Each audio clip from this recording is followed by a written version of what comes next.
Hello everyone. Today I'm beginning a new video series called The Journey of Worth. I have come to the conclusion that the single most defining element of the mission of the church is to communicate worth to the people within the church and to the people beyond the church. If we can reduce all that we do down to an adequate expression of people's worth, then we have a key to effectively being the church. That is what I believe.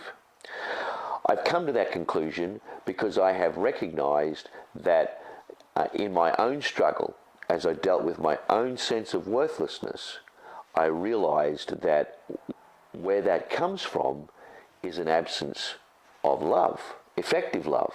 Well, why is that the case? Well, you may recall when I did the series on entire sanctification in Article 10 in our manual, that I took us back to the Genesis account and showed how when sin entered in the world, it broke relationship with God and was experienced as overwhelming shame. And shame is an identity issue related to worth. And as a young pastor, and as dealing with my own sense of complete inadequacy, I recognized that as I effectively communicated worth to people, they began to experience love. As I effectively began to understand worth, I experienced love. And I discovered that for the most part, life's actions fall into one of two categories. We're either attempting to find worth in something that we do, or we're attempting to escape a sense of worthlessness in what we are doing. And almost every action, even when you boil it down, has something to do with one of those perspectives.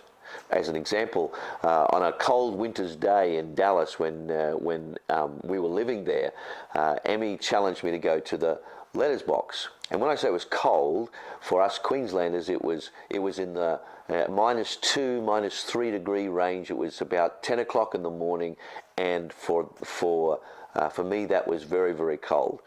And she challenged me to go to the letterbox. Well, I knew that the letters hadn't come, and I told her that, and she said, "If you love me, you'll go to the letterbox." And I said, "Okay, as an expression of my love for you, I will go to the letterbox." She then said, "Okay, but you need to go in a short sleeve shirt, pair of shorts, and no shoes." Well, that then became a challenge, and it became an expression of just having fun together. But I did exactly that. I went to the letterbox knowing there was no male in the letterbox, wearing a short sleeve shirt, shorts, and no shoes with ice on the ground. And I did it because I was motivated by love. And when I got back in, we laughed about that, and we teased each other, and seriously, Emmy teased me a lot more. But there was a warmth about that. I felt good about myself because of that ridiculous situation. And that is the worth that we experience in things that we do. Some ask the question, why do people get captured by computer games and become addicted to them? The truth is, a computer game, a good computer game, causes you to move into an imagined world and to be separate from reality. And in doing that, you're able to escape the pains and stresses of real world. Well, that's okay, because there's lots of hobbies and activities that do that for people.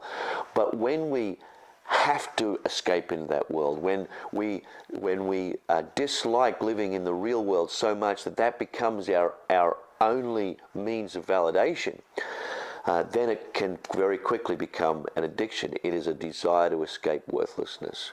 And indeed, all addictions have that component to it. In the video that I did on entire sanctification in Article 10 in our manual, I talked about the Genesis account of the first sin, and Adam and Eve in the garden committing that sin, breaking relationship with God. As a consequence of that broken relationship, there was the experience of shame that is very, very clearly indicated in that Genesis account. The rest of Scripture is about the restoration of humanity to their true identity as the children of God. All the way through the rest of Scripture, there is this revelation of who we really are, who we belong to, and the worth that our lives present to God. And the greatest indication of that is, of course, Christ's crucifixion, his death and resurrection. And so it is that journey that I want to take us on over the next few weeks. And I'm going to use as a reference point this little book called Restoring the Shamed Towards a Theology of Shame. It's written by Robin Stockett, and it is well worth getting a hold of. You might want to buy this book and have a read of it, because it gives an excellent grounding for the theological development, and it's fairly simply written, and you won't have any difficulty understanding, but it does give you a great basis for these issues that I'm going to be talking about, and we're going to use this at the background setting for the walk over the next few weeks. But I have come to the place where I am convinced that the love of God communicates worth to our lives. It restores our identity, not in our circumstances, but in our love for Him. And when we discover who we really are in Him, and our worth in Him, our mission in life becomes to communicate that worth to everybody else. And so evangelism then becomes defined in terms of communicating worth to those that are outside the grace of God, or at least the saving grace of God.